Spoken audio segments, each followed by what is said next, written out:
on C-SPAN. The September 11th Commission has wrapped up its public hearings. A group called 9/11 CitizensWatch reacts to the findings of the Commission. At this event, we'll also hear from family members of 9/11 victims. This is just over an hour.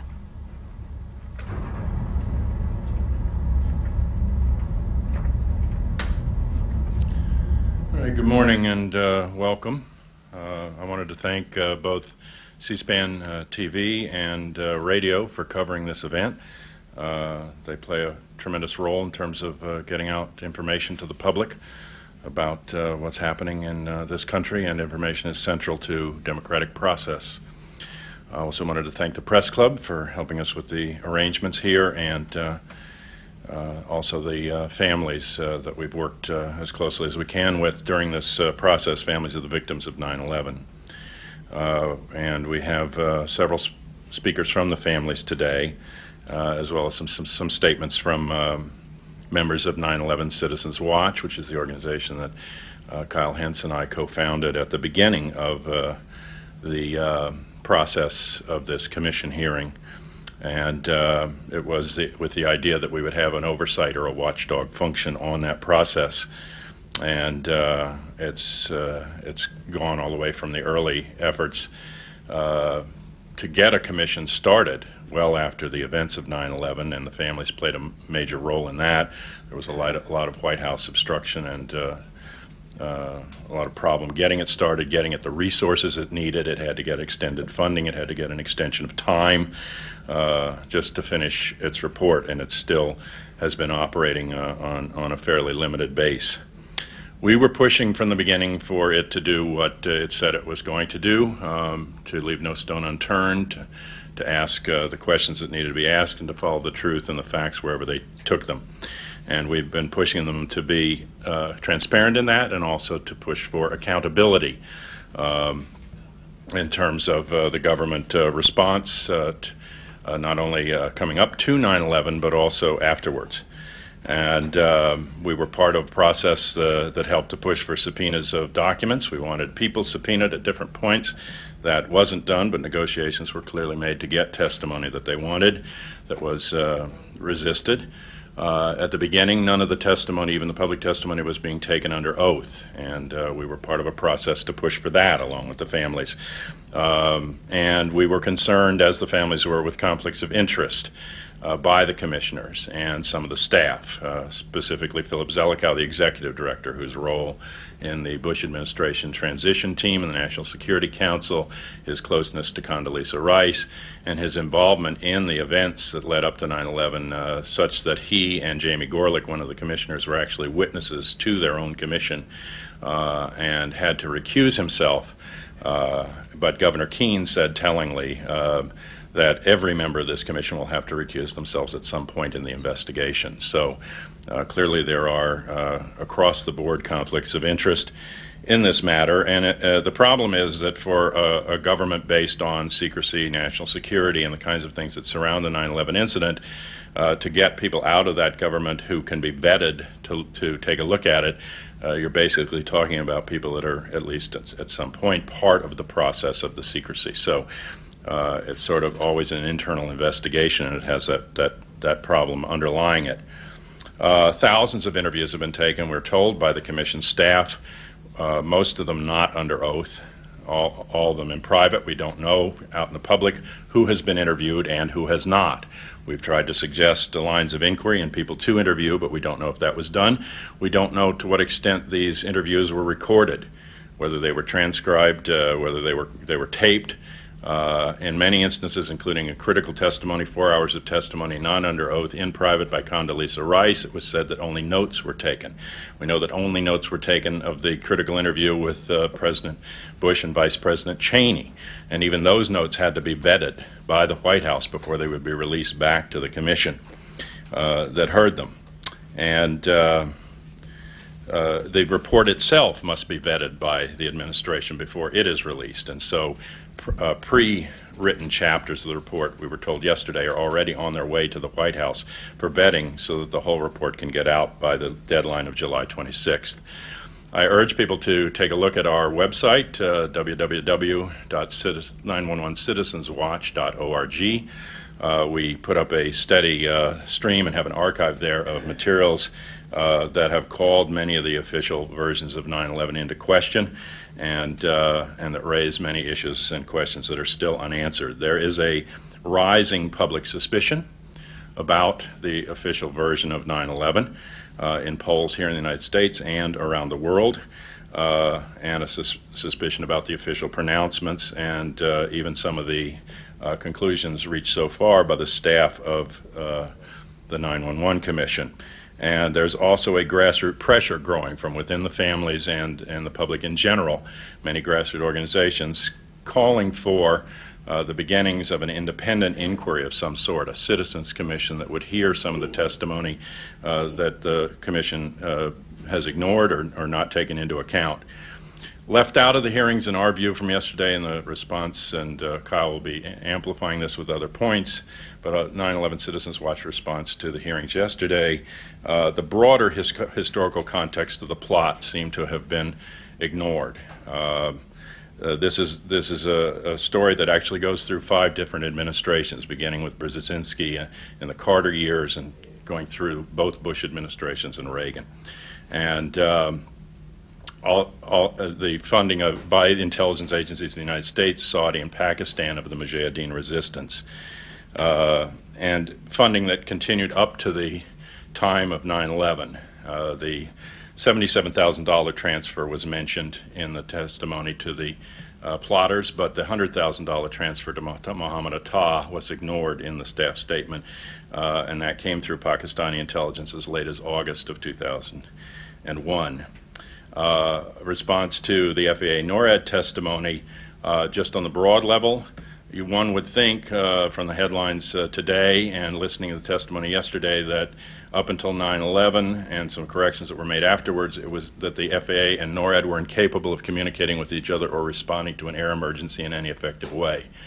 But in fact, the history of FAA and NORAD response up to 9/11 multiple times is an efficient response, a timely and quick response to normal air emergencies of transponders going off, of planes going off course, lead to quick communications and have consistently, and to planes going up. There's also a response built here in D.C., the most restricted airspace in the country.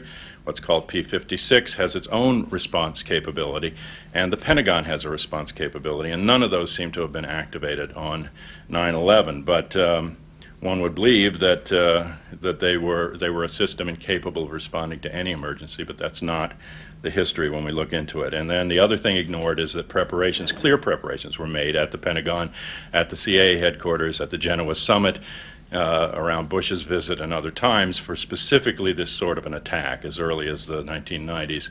For a plane attack on those specific buildings was anticipated, and preparations were made in relation to it that don't seem to have worked that day. I wanted to start by bringing up some of the family members to respond, and also some people who were themselves victims. And April Gallup is here. She is a survivor with her child of the Pentagon attack. And she also serves as an advisor to 911 Citizens Watch, 9/11 Citizens Watch, and she's also on the 9/11 Truth group. So she's a board member on that. So this is April Gallup.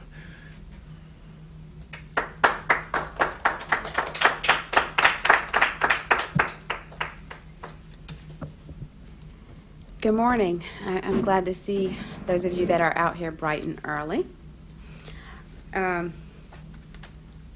If I wanted to focus on something, I wanted to focus on the fact that I and my son are from the attack on the Pentagon, meaning that we were inside the building on that day that the world will never forget.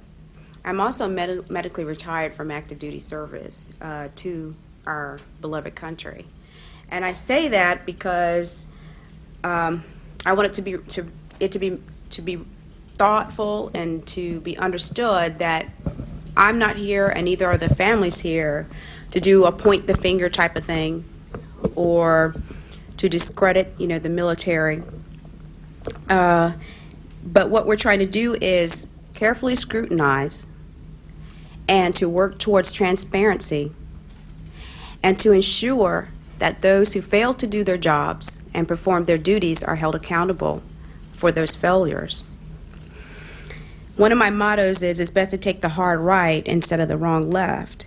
And in closing, in relation to the hearings that happened in the past 2 days, we have all observed publicly that there's a failure to do that. We saw a lot of high-level officials who really made it appear that they had no idea of who was responsible for what when our nation was at one of the most historical crises in all of history. And that, to me, is something to really look at. Some things that I want to bring out is careful scrutiny and hard questions does not mean that we're trying to attack. If in my efforts to protect my home, I use a weapon to protect my home from a burglar, and I happen to shoot the burglar, and in the event the burglar dies, I, among any citizen of the United States, is going to be investigated, and I'm going to be questioned, and that situation is going to be looked at because the person died. And of course, in the end, if it is proven, again, that this person invaded my home and tried to cause harm, we hope, the right outcome is happened. Here we had many people who were injured and many people who died on that day.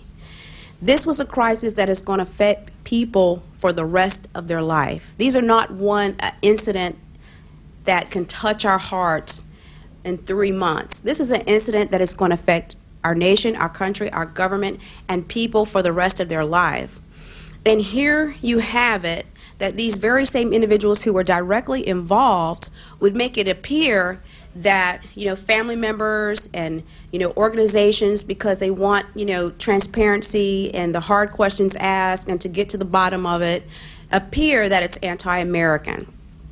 What's anti-American is when we don't have the ability to get to the truth, when many people were killed like lambs to the slaughter, and injured due to people failing to do their job. And then those individuals are then promoted, put in higher level positions, and pretty much you didn't see anything showing that individuals were relieved for failing to do their job that caused the deaths and injuries of many people.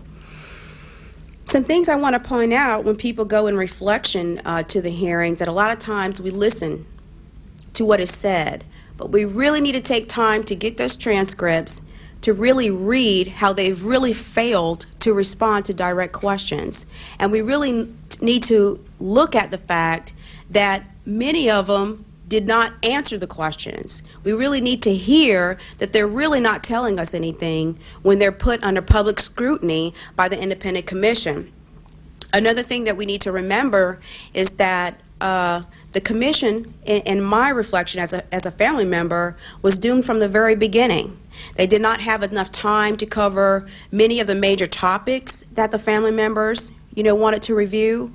They didn't have the financial resources as was given to the Clinton scandal. Millions of dollars was allotted to look at Clinton's sexual impropriety. And to me, as an everyday citizen, I deemed it was more important that, many more millions than what was allotted for that issue should have been looked at when thousands, but millions of Americans were affected, by what happened that day. So therefore, the dollar amount should have been equitable in that effort, and it wasn't. So here you have a group of people, which we hope is nonpartisan, had to investigate an issue with not appropriate funding and, not enough time to do what should have been done to really give an accurate report. We only can hope that that's going to be done. The things that I looked at that I thought were key was many of the things that Commissioner Gorelick brought out, and that was in relation to NORAD. Yes, we can say, is this person's fault? Is that person's fault? However, many on that particular day failed to do their duties. Commissioner Gorelick pointed out something very eloquently in regards to NORAD. Although they were not notified by the FAA, on paper, it's written, that it is NORAD's responsibility on paper to protect the air in the United States and Canada. And if it's not written in black and white, where those people in those positions should be able to understand or interpret it, it never said they were only limited to respond in an outward posture, meaning attacks coming from overseas. So even though they didn't get that notification, we still need to look at, they still had a duty, they still had a responsibility for the air defense in the United States. And I wanted to bring that point out because it was brought out so much that, you know, it wasn't their responsibility. They had an outward posture, and there was constant repetition in regards to, well, we were not properly notified for us to respond. And, you know, that's simply not true. And when we talk about how a plane had the ability to go undetected due to radar glitches, well, we have people that work there every single day whose goal is to ensure that these things are ready to respond, whereas people, equipment, you know, et cetera. So again, there's another failure. A recommendation as a family member that I would leave is that there should be individuals designated to really go back and check these agencies to see that these policies are in place and these changes have actually been made. Because what we need to look at is, you know, if I take my car to the body shop and this person fails to do the appropriate job, I'm not going to take my car back to that location. So here we have those same individuals who were involved with the failures that happened that day, and we are trusting them to make the appropriate improvements for tomorrow. I mean, that's a very big question. It would not be something that I would trust. And then in reviewing where we are today since September 11th, so many new changes have been done, but if you review the hearings and get the transcripts, which is something I would recommend everyone to do, we find out that they were asked about the Al-Qaeda cell that is here in the United States. We have been infiltrated by our enemies due to the poor policies regarding immigration. We have many illegals here that are unaccounted for, and not all of them are here at our best interest, yet our intelligence agency could not say that they had a firm hold on our enemies that have already infiltrated our country. And we're moving to our 3rd anniversary. We're in the month of June where we were told that the threat level went higher in this month, and we find out through public testimony these past couple of days that based off the enemies that have infiltrated our country that are here right now, our intelligence do not have a firm hold on that. More so, we can't even begin to count how many illegal aliens that are in our country, all of which are not our friend, because if so, they would have come here the right way, the legal way. So how can we believe that people who come here illegally have any good intentions to do the right thing? And those things are very important and things that, you know, should be reviewed. Yes, I believe there was human error involved. We're all human. You know, we all make mistakes. But this is about failures to perform jobs and to do duties. And, you know, that's just to bring out some things as a family member, just briefly, you know, covering yesterday, the last 2 days, without going over all the way back. And it's my hope that there will be a nonpartisan review. It is my opinion that it will not be. But that's my opinion. That's not set in stone. And if there are any questions or answers, any questions I can provide, any questions you have or answers I can provide, I'm here, you know, and available if anybody have any questions or comments. We'll take questions at that. Okay. Thanks.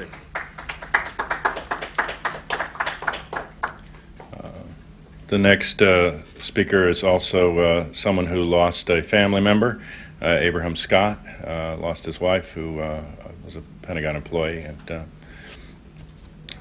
he'll add his reactions to the recent hearings.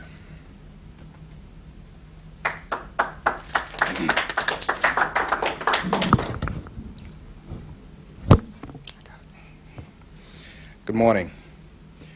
I'm Abraham Scott, and I lost my wife of 24 years, Janice Marie Scott, in the Pentagon, who worked for Resource Services Washington for approximately 11 years. Just want to echo what April Gallup said in a few words. And I'm a 20-year veteran in the Army, the U.S. Army. And there's 3 things that I learned about this country and about the organizational structure of different entities within this nation, and that is, number one, the organization, or the people that makes up the organization, their attitude are reflective of the leadership. Two, that this nation, in my opinion, even though we are the most powerful and most richest nation in this world, I think this nation is its worst enemy. This nation is very lackadaisy in terms of how it handles people or individuals that come and go in this country. And as April stated, I don't think the government knows exactly the exact names of individual foreigners who's in this country today, and that is just a terrible shame. And I'm sure there are sleeper cells in this country that are just waiting for the right time and place to strike. And the government, in my opinion, need to be proactive instead of reactive. And I think that's exactly what I know that what they did on 9/11. This government is always reactive instead of being proactive. And thirdly, I think that we need to change our attitude in terms of how our intelligence network work, because we have a lot of intelligent agencies within this country, but in my opinion, they're not working together. They're working in their own little cell, and as long as they do that, the intelligence operation will never work. And I don't know whether the commission will be able to do it or not. I just don't know. I just would like to applaud the 9/11 Commission for the outstanding work that they did, given the power that was granted them by the government. They asked very thought-provoking questions. Some were answered honestly, in my opinion. In other situations, the individual who's being interviewed evaded the question, or just decided not to answer the question, not to answer the question at all. And to me, being in a leadership position, and if something goes wrong, you need to be held accountable for whatever negative action that occurred on his or her watch. And I do not believe that there has been no one held accountable for what occurred on September 11th, 2001. And I think that is very, very disheartening to me. I have great respect for this country. I had great respect for this country, but in my opinion, it has diminished after 9/11, given what happened to my wife and over 3,000 other victims on that particular day. I do believe that the current leadership, and I'm not pointing out any names, leaderships in this country today has a very apathetic attitude in which they have handled the situation of 9/11, pre and also post 9/11. Very, very apathetic. And in my opinion, as a citizen and a voter, I feel like, in my opinion, if the leadership is not doing its job, then it's time for them to be taken out, time for the leadership to be taken out. And in my opinion, I do believe that the current leadership of this country need to be removed, because they are not doing their job. And if they were doing their job prior to 9/11 and on 9/11, I will not be up here today talking about the death of my wife. Thank you.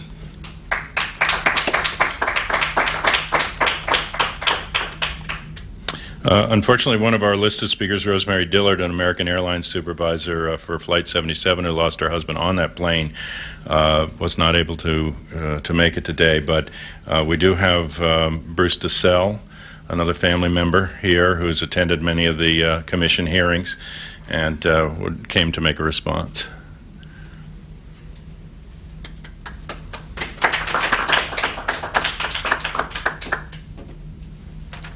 Good morning. Thank you for having this independent Citizens Watch Commission. It's very refreshing to see Americans participate like this, going behind the scenes, muckraking more or less, going the extra yard. You guys are really doing a good job.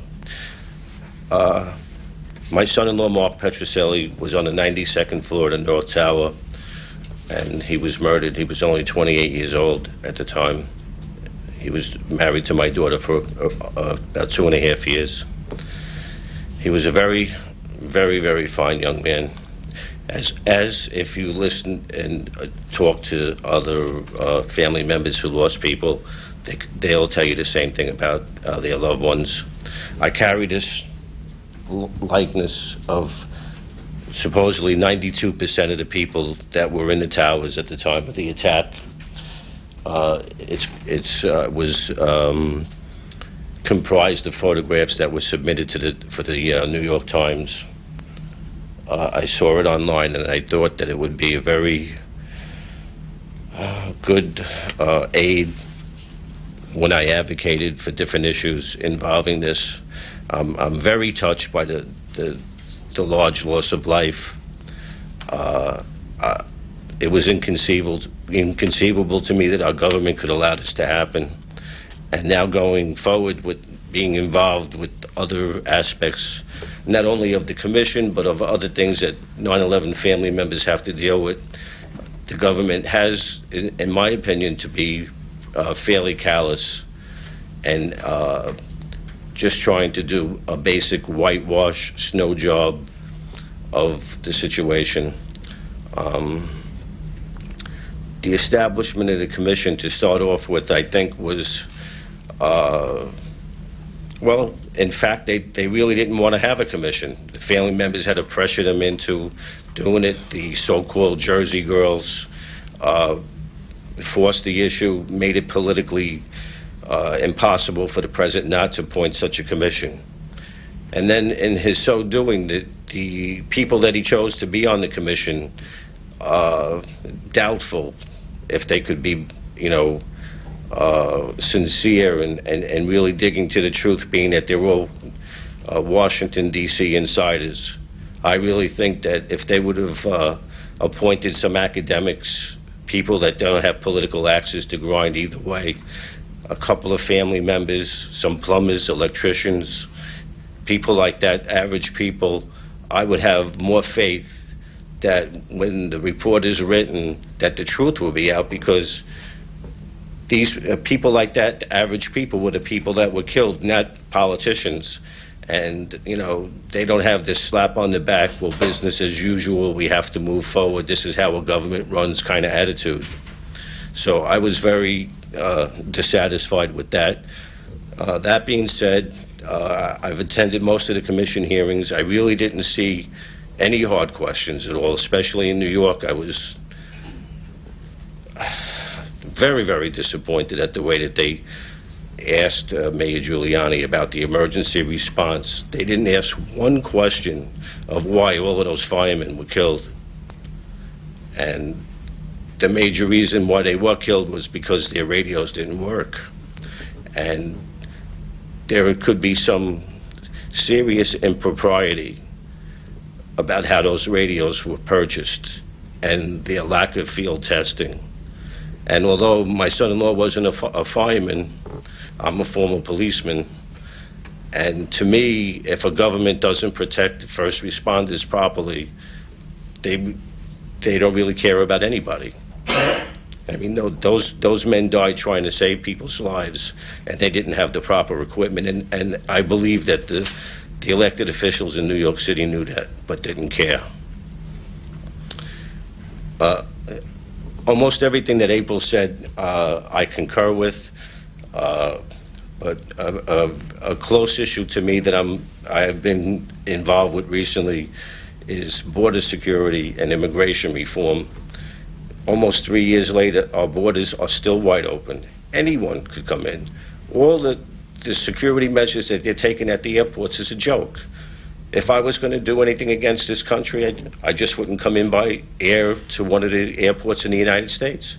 I'd fly into Mexico or Canada and then just walk across the border or drive across, or however you want to go across. It's just open. And with the fact that you could carry a suitcase with a nuclear weapon in it now, or whatever, we're not safe. And how that could be 3 years later, with millions and billions of dollars that they're spending on Homeland Security, and Border Patrol agents are told not to stop anybody, to sit in their cars and mind their business. And if they do catch anybody, they bring them to a location, they take whatever the person who they caught says is their name, write it on a piece of paper, they have no documentation, hand them a piece of paper and tell them to come back to court. None of them ever do. And we have 11 million illegal aliens in our country. We don't know their identity, any of them. Any of them. Anybody that crosses the border who we don't know is a potential terrorist. So that's really a big problem. And I really think it's a shame that the family members can't just grieve for the loss of their loved ones, that they have to fight every day the government. They have to be on top of everything that they do. And I personally am pushing myself. My daughter is a shell of the person that she was before this happened to her husband. My son-in-law's mother and father live with heavy grief every day. I just really can't say how terrible it is, and I really don't think that the government is doing all that they could do. Thank you. Thanks, Bruce. Okay, we're going to have some brief comments by Kyle Hentz, co-founder of CitizensWatch, and maybe if you can bring that with. This was a Metro poster ad that we did encouraging the president and vice president of both recent administrations, as well as Condoleezza Rice, to testify in public under oath.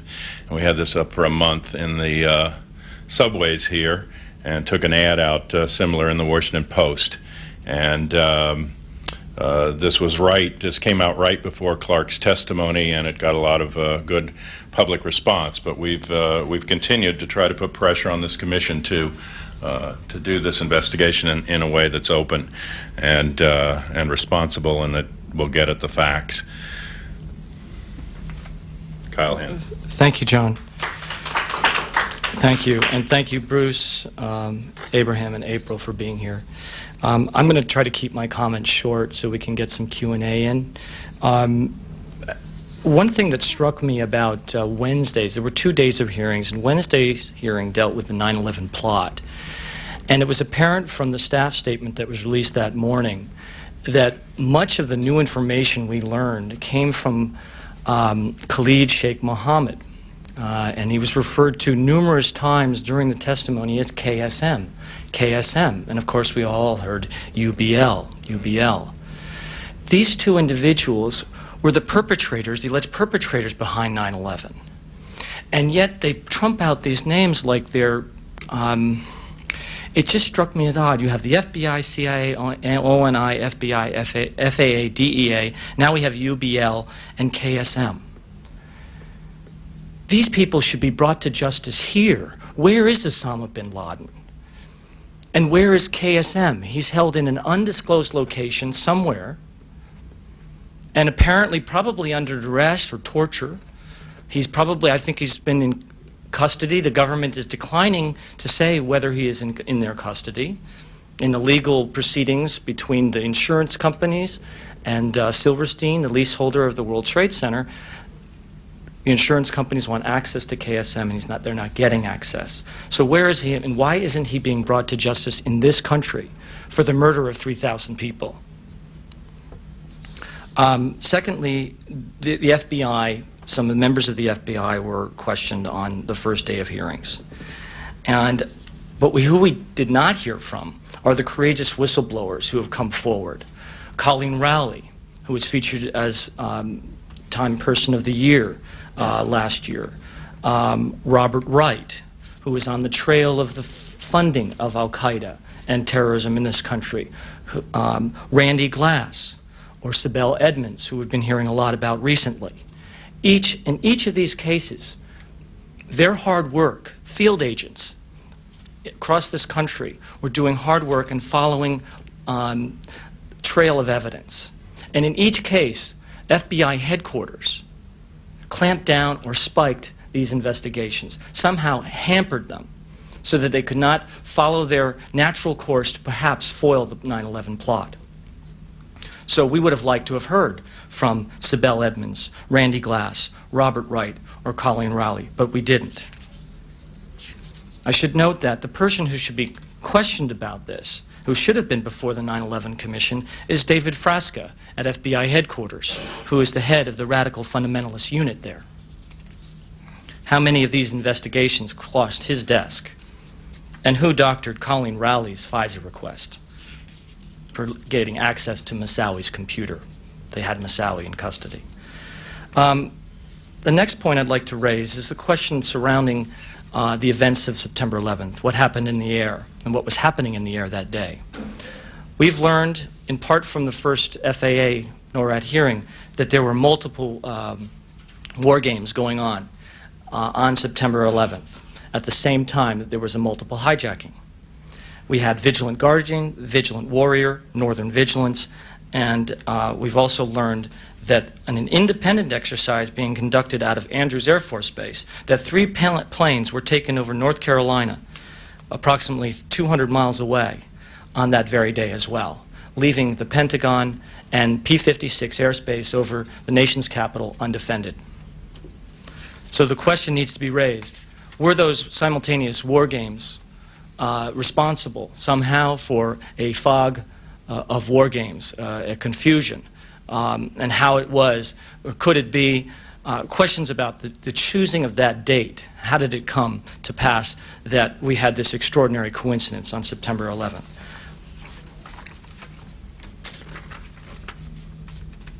There were other things that weren't touched in the course of the investigation. There were insider trading allegations, where there were spikes in put options, which are a bet that a stock will fall. On United and American Airlines, of course, those are the two airlines that had their passenger jets hijacked that morning, and after 9/11 the stock prices did fall, and someone made a windfall of billions of dollars, according to short-selling expert Phil Erlanger. We heard nothing about that in a single public hearing. And there are many others, but for now I'd just like to leave it there. Please visit our website and monitor that in the coming weeks. We do plan to issue a report of our own to coincide with the release of the 9/11 Commission's final report, and then approximately a month or so after their release of their final report, CitizensWatch will produce a critique and analysis of the of the 9/11 Commission report. So with that, we'd like to open up for questions from members of the press who are here. Thank you very much. And feel free to direct the questions to family members or others.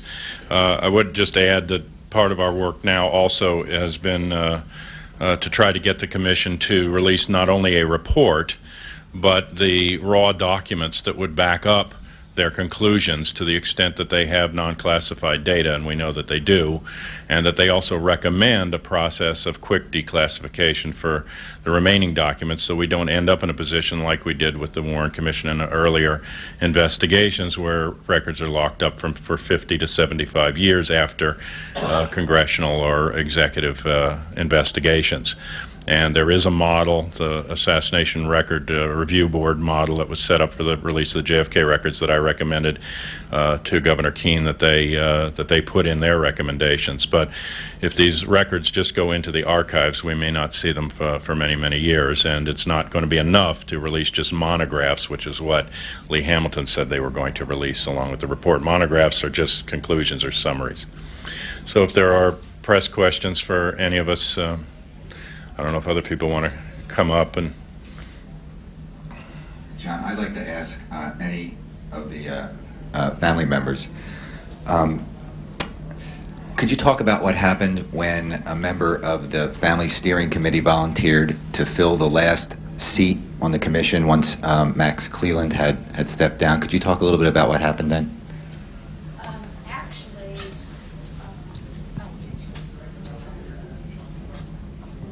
Actually, there was a lot going on. As you know, there are staffers that work behind the scenes with the commission that are actual family members.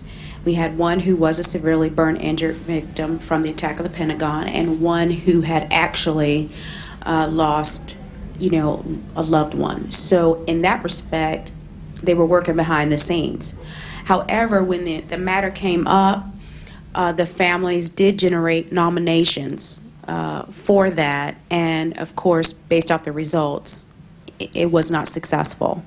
So it was. I say that because I want you to know that, of course, we would want representation on it because we're affected by it emotionally, and lifelong. Many nominations were made, mainly from the New Jersey girls. I mean, they spearheaded this whole thing when many of our family members were trying to recover. We all helped in so many ways. It would have been great if all of the New Jersey girls could have been up there, but unfortunately, we couldn't even get one of the New Jersey girls or any of the other nominated family members on the committee. And at this point, even up until today, I really haven't heard a justifiable reason as to why not. I understand that each commissioner had to have a certain level, of clearance, but that's could be obtainable by many of our family members. Yes, I was nominated by Senator Spector to sit on the board, and the name went forward, and that was the last I heard of it. And like April said about the in terms of security clearance, 20-year veteran, and I left the service with a top secret SCI clearance. So I don't know, just don't know. For those that don't know them, the Jersey girls include Patty Kazaza and Lori Van Auken, Kristen Breitweiser, and Mindy Kleinberg, and these are widows of some of the people that died in the Twin Tower attack. But they've been in the news very much and referred to that way because they lived in New Jersey and have worked together and come up and down the turnpike for the meetings. They represent part of a family steering committee that also exists, and there is a site for independentcommission.org that they have with their questions for the commission, many of which remain unanswered. We also approached the executive director of the commission early on to suggest that they should have citizen and family involvement, if not on the commission itself, at least in a formal advisory panel. And they informed us that the way their legislation was set up, they were exempted from the Federal Advisory Panel Act because there have been other types of investigations like the radiation victim investigation where they were required to have an advisory panel of victims and families and concerned citizens. But they're exempt from that. They're also, because they're under the legislative branch, exempt from the Freedom of Information Act themselves. Instead they've set up a liaison to the families, and they've had the families in for briefings, but most of the families have been very dissatisfied with the process. There have been points at which families en masse have gotten up and walked out of these hearings, and there's a tremendous feeling of frustration in that things they want to ask or get across have not been answered for them or satisfied. So We have posted their recent questions on our website. Oh, and Kyle was pointing out that we've posted some of their recent questions that they were wanted for these hearings at our website as well. Other questions? Someone back there. Al Milliken, affiliated with Washington Independent Writers. I was particularly interested in the families, how they have responded before the war with Iraq, but in the war on terrorism, when Saddam Hussein was paying money, allegedly somewhere around $20,000 for each family of a suicide bombing terrorist. I'm curious if they thought that this was something that needed to be dealt with or responded to, if not by war, what other means? Well, maybe some of them here could respond, but I know there's quite a range of opinion in the families. I mean, there's one group that's September 11 Families for Peaceful Tomorrows, whose response was that, this shouldn't have led into an active war against Afghanistan or Iraq, and that we're opposed to some of the government responses, but there may be a range. I don't know if anybody had a response to that before going into Iraq. Again, I join Abraham in being retired military, so of course I believe that war is a necessary evil, and I do believe that at times it is necessary. But in speaking with the families that I've spoken to in regards to many of the issues, the war on terrorism, we did not agree that what happened on September 11th should have been imposed to support the war in Iraq. And again, we are appalled more so than ever that how these detainees are treated, of course, are inhumane, but many of our soldiers, American soldiers, some of your sons, daughters, sisters, and brothers are treated far worse, and they volunteered to forego their life, to save, our country, to protect our freedom. So in that respect, it was very disheartening to watch the propaganda utilizing what we suffered once again to further their cause. And many of us did not support the war in Iraq.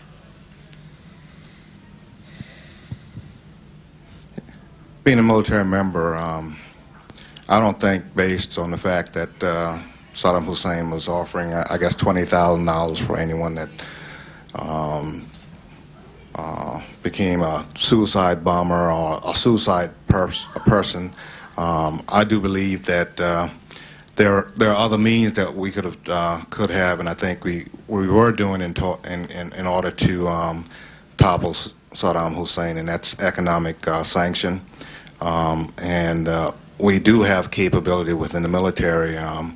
Some of our classified organization that could go in, assassination. Could have gone in and do things to assist in toppling the government without sending all those troops over there to be killed, in my opinion, for no fully justifiable reason. Thank you. I do think it's important that the 9/11 has been used as a justification for foreign and domestic policies that in many cases the public as a whole has not called for, doesn't agree with, and I think it's a very significant question what should come out of this, and the recommendations that are going to be made by this commission are going to carry great weight in that regard. And one of the areas that they're looking at is whether they should have a centralized intelligence agency inside the United States, the equivalent of a MI5 in Britain. And if they recommend that, it's going to have tremendous consequences. The connections between Saddam Hussein and Al-Qaeda, was anyone convinced of, any of the evidence that they saw? Like, I don't know, the one writer from the Weekly Standard was pursuing this. I heard him yesterday at the Heritage Foundation. It actually was quite convincing to me, and I'm concerned. I mean, pretty much the commission discredited that possibility. I think what the commission said was that they didn't find that there was no relation at all or no connection at all between Al-Qaeda and some elements in Saddam Hussein's government, but they said that there was no direct connection relating to the 9/11 plot, that they could find no credible evidence linking to the plot, but not that there was no connection at all between the two. But there is, there may be points at which people agree on things, but there is a fairly significant difference between the political and religious philosophy of Osama bin Laden and that of the more secular regime of Saddam Hussein. But, politics makes strange bedfellows at times. So, but in terms of the 9/11 plot, there doesn't seem to have been credible evidence.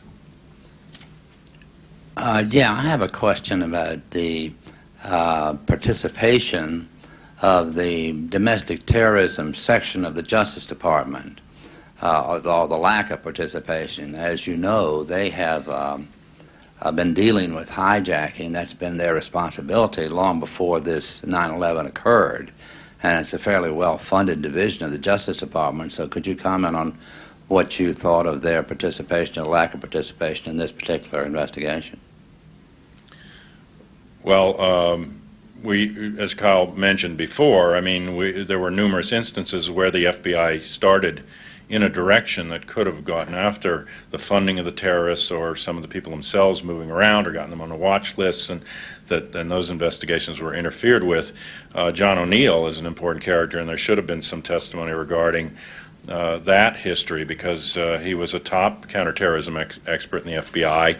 It appears that people who were opposed to him for whatever sets of reasons set him up in a situation where he was sort of removed from the FBI for leaving a briefcase in a room, and compromising situation.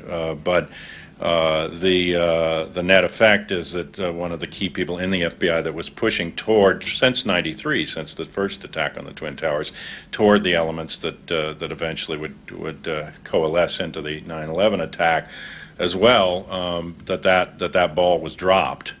And another key FBI counterterrorism person was shot in the head here in Virginia by the sniper during the sniper incidents, a woman who had been central to that. And so some of that key people in that were either obstructed or capabilities dismantled. But did you have more to say on it? The only thing I wanted to add to that is just that what happened in the wake of 9/11 is that we were awarded failure, so that people in positions of responsibility who were on duty, it was on their watch, at the time of September 11th, in the aftermath, were rewarded, either with promotions or bigger budgets for their departments or their agencies. And that doesn't inspire confidence in me, and I don't think that inspires confidence in most of the American people. John, my name is Nick Levis of 911truth.org. I'd like, if possible, to ask you about two different topics.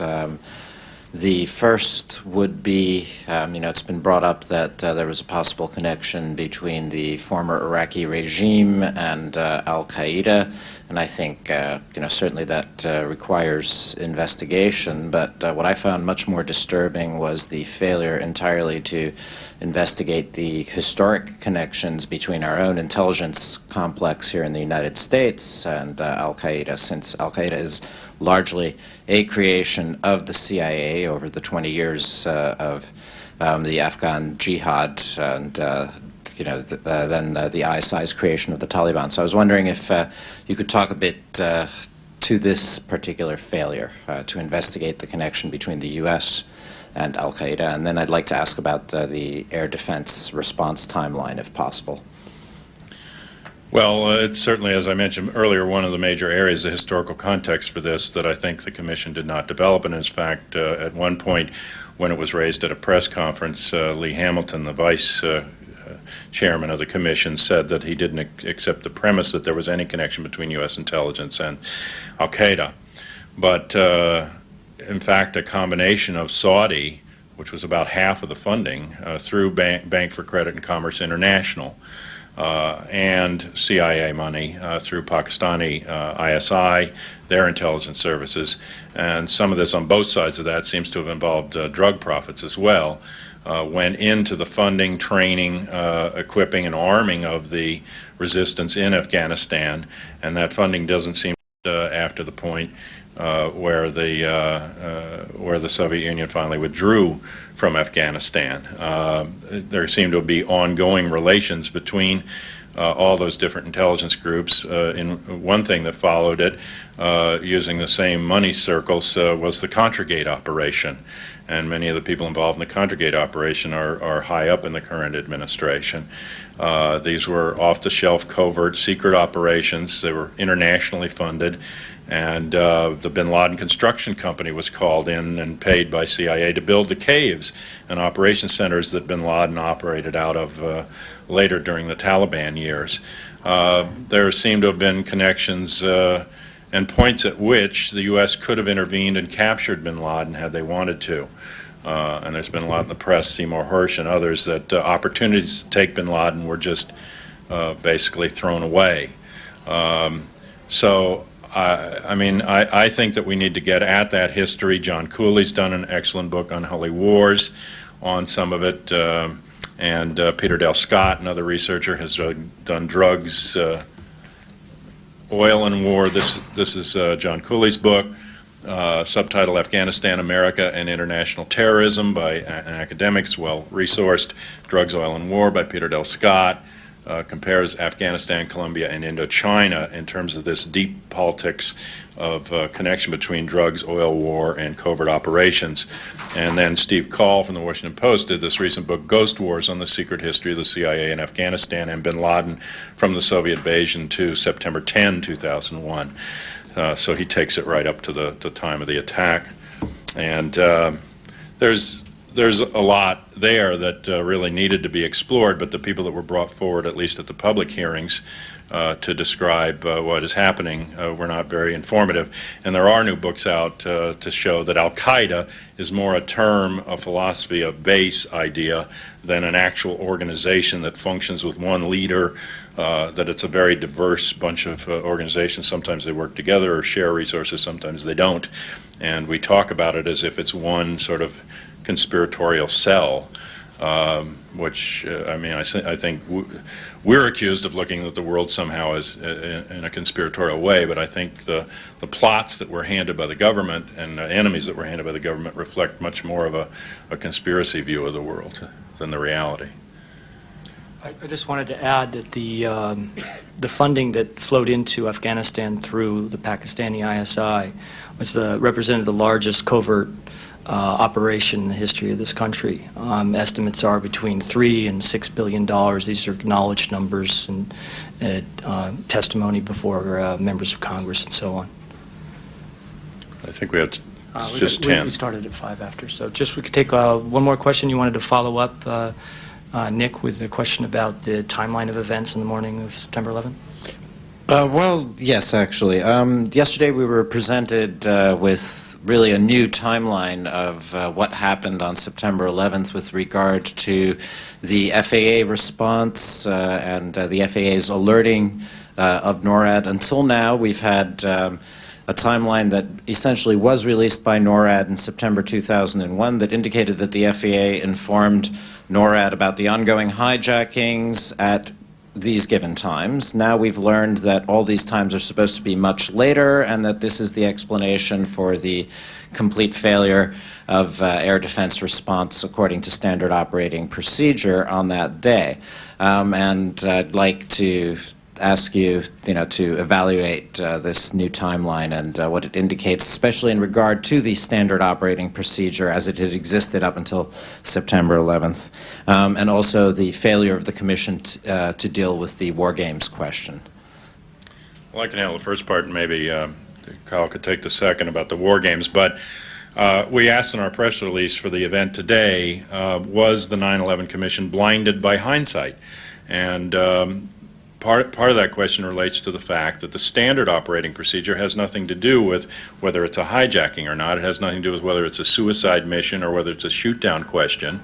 It has to do with whether any plane has a transponder that goes off for a period of time, fails to communicate with tower, goes off course for a period of time, and this is not just commercial airliners but down to small aircraft, or doesn't communicate with tower.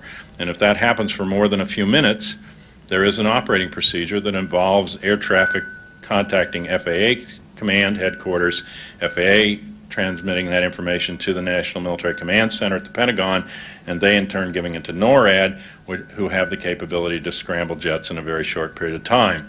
Now, they may have had a smaller number of bases from which to scramble it, but the idea that they were posed outward and had no inward capability to respond or no inward radar knowledge is ridiculous. I mean, their own magazines brag about the fact that their radar is so much better than the FAA's radar in many instances that they are contacted when a plane disappears to follow their radar logs and project the trajectory. We have 67 instances in the year before where this standard operating procedure happens at the beginning of an incident. We're told that this all fell apart because it was an unprecedented incident. It wasn't unprecedented in the first half hour. It might have been unprecedented in multiple hijackings or multiple failures all at once, but it's not enough to explain it. We have 3 different timelines now. We have the timeline that we got out of the first FAA NORAD hearing, which was very jumbled, and the staff themselves said that it was raised more questions than it answered. We have a timeline that was constructed from public statements through the work of cooperativeresearch.org. And that's sourced, and it's very detailed, and every public source that we could find about a timeline.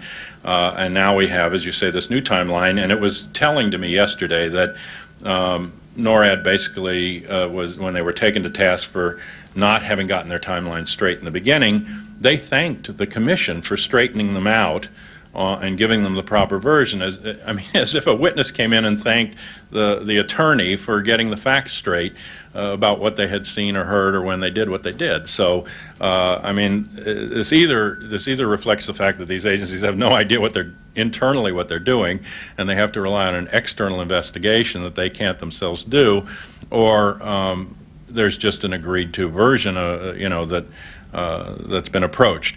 But the fact is that the FAA notification, whenever it came, is not central, because the military has its own radar. The military has its own defense capability here in Washington. The military was on phone bridges and other types of voice bridges with these agencies from very early on. The head of the National Military Command Center was on CNN, Winthrop Montague, who relieved another guy relieved him for duty at 8:30, and he came back at 10:30 that day. But he was quoted saying, "We didn't respond right away because the FAA was tracking 4 seemingly unrelated hijackings." But I asked one of the FAA people that commented yesterday, did they know in real time what was happening with the planes across agency? Was this bridge open to all these different agencies, and Secret Service and FAA, the air traffic controllers, NORAD? And he said yes, that they did. Would you say they're trying to scapegoat the FAA? They certainly yesterday put the blame on the FAA and let it sit there. But I think a realistic understanding of the operations. If the FAA and NORAD were so dysfunctional, they would have been fixed long before 9/11, because there have been many air emergencies that they've had to respond to. One member of the FAA who testified yesterday, I believe it was Ben Sliney, or perhaps it was the other gentleman, Russo, testified that in many, many instances prior to September 11th, the phone bridge worked absolutely fine. They had no problems with it. So there was many technical glitches occurred across the board that day, and there's been lack of adequate explanation for many of them. I think we're going to have to address the issue of the war games in future press conferences and in our Citizens Watch reports that are upcoming. I'd like to encourage everybody to visit our site, www.911citizenswatch.org and cooperativeresearch.org for a source of the timeline, and the other sites that have been bringing forward important information about 9/11 that's been ignored. I want to thank again the members of the families, victims, April Gallup, Abraham Scott, and Bruce DeSalle for being here, and for members of the press and for C-SPAN for covering it. Thank you very much.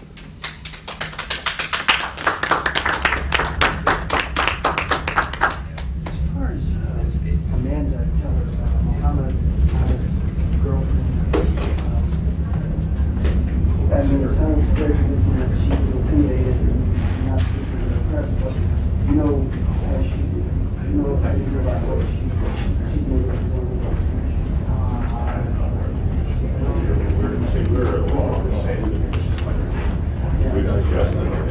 But they won't tell us what they're talking about. And I don't know that we'll ever actually. This is